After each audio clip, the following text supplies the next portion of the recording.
Hi, ladies and gentlemen. I hope everyone is doing well today. Today we are taking a look at some Unit 7 review. A lot of this information is stuff that I expect you to know moving into Unit 7. It will be helpful to know this stuff. With that being said, if you need help or have any questions, please make sure you circle it and write it down. That way, if I'm unavailable and you move on to the next one, you don't forget what you had to ask me.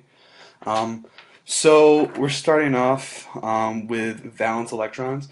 So this unit moves into Lewis structures, so we got to remember how to do Lewis dots before we can do Lewis structures. So if you remember, we have our periodic table, so I guess I'll just cover all of the information. I apologize, I forgot to bring one of the ones that are in the classroom home, so I just printed one out. So first thing, we start off with the staircase. So remember, on the right side of the staircase, we have nonmetals, which are negative. On the left side of the staircase, we have metals, which are positive. Remember, it's an ionic bond when you have a metal and a nonmetal. So one thing from the left of the staircase, one thing from the right of the staircase. It is a covalent bond when you have two things to the right of the staircase, two nonmetals or two negative things. One thing that's important to remember is hydrogen. Hydrogen is the only nonmetal that's on the left of the staircase. So it's the only nonmetal on the left side. It really belongs over here. We keep it here because of valence electrons fits the column. Remember, it is also the only positive nonmetal. Next, we can move into valence electrons. So remember, we use the column that it's in to tell us the valence electrons. So everything in the first column has one valence electron.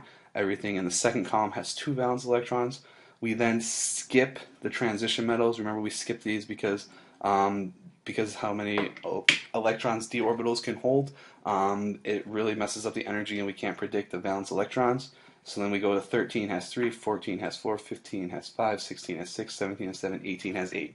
Remember, when you're working in class, you are welcome to use the markers to write on your laminated periodic tables. Remember, if you enter class, write this stuff down every day. It will be easier to remember. So next we move on to the first question. So again, you just have to use the column it's in, and then tell me how many valence electrons it has. Next, we are moving on to the Lewis dot structures. So if you remember, when we put electrons around atoms, we always use the valence electrons. We don't use the total number of electrons.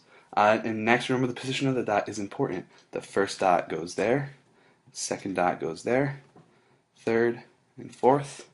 We then repeat ourselves. The fifth goes with the first, sixth with the second, seventh with the third, and eighth with the fourth. So this is where the first dot, second, third, fourth, fifth, sixth, seventh, eighth. So remember to just fill in the dots appropriately. This is not too difficult. So then 3 and 4, we're thinking about why do things have similar Lewis structures. Remember, things have similar Lewis structures when they have the same number of valence electrons. And how do you know that they have the same number of valence electrons? My hint is to use the periodic table. How do you use the periodic table to tell valence electrons? Next, we can move on to the back page. So the back page, we start off with 5. So now we're trying to figure out the total number of valence electrons in the molecules. So I have an example up here, SF3. Remember, we use our periodic table to tell us how many valence electrons we have. Sulfur is right here, so it has 6 valence electrons, so we can write 6. We multiply by 1 because the subscript is 1. We then have to add, because remember, we're trying to find total. Total is an addition. So then we can do the same thing for fluorine. Fluorine is right here. Fluorine tells us it has 7 valence electrons. And we know we have 3 of them because the subscript is 3. We then do out the math. You do 6 plus 21, which would equal 27 electrons. So now you're going to do that for the rest of them in 5. So use the subscripts, multiply by how many valence electrons they have. Next, we are going to identify the following as ionic or covalent. So remember, if we are looking at our periodic table, remember it is ionic when you have one thing from the left and one thing from the right. It is covalent when you have two things from the right of the staircase. Next, we're figuring out which ones will be called a molecule. So remember, molecules contain covalent bonds. So for question 7, these are the same compounds or molecules as 6. So I already identified these as ionic or covalent. So now taking whether you know it's ionic or covalent, circle the ones that are molecules. Next, we are filling in our table of prefixes. So this will come from memory, or if you have to look it up, remember you guys have information cheat sheets that have all of the prefixes on there. You will need to know the prefixes this time. I think most people already know them. So fill them in. If you need to make flashcards, I have flashcards for you. So then next question 9, we are naming molecules. So if you remember, molecules have covalent bonds when we work with Lewis structures. Lewis structures are based on sharing of electrons. So everything we deal with will be molecules.